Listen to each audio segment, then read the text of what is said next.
Bank of Ireland has announced they're going to close 83 branches. We know what those branches are going to be because 3 of them are in my own county. They're the ones that were closed and reopened in a limited capacity following the last lockdown.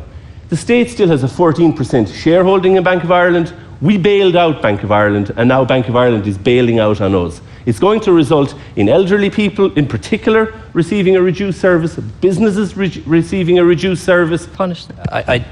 You know, nobody likes to see a bank branch close in a town, but I think we do need to be honest and we need to be realistic.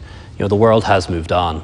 The amount of people who go into a bank branch now is a fraction of what it was 10 or 20 years ago, and the number is going to keep falling. Most purchases happening in Ireland now are happening electronically, even in places where you couldn't use a card before, where they only took cash. They sometimes now only take a card. And older people, by and large, have adopted and adapted to that change in technology, much more so than many people give them credit for. And that is the truth of the way the world has moved on. You know, I represent a constituency with 120 or 130,000 people. There's 2 banks, maybe 3 in the entire constituency. And it's not that people travel to other parts of Dublin or other parts of Meath are allowed to use those branches. People are managing money in a totally different way. And I think certainly not, no.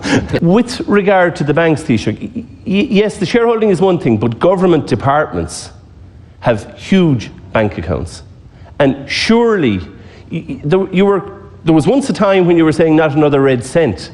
Well, how about not another red cent be lodged in bank accounts owned by government departments, if this is what they're doing? Because there is a generation for whom this won't matter. Equally, there's a generation of people for whom it'll matter hugely, and businesses across main streets in Miltown Malbay, Kilkee and Tulla will be adversely affected.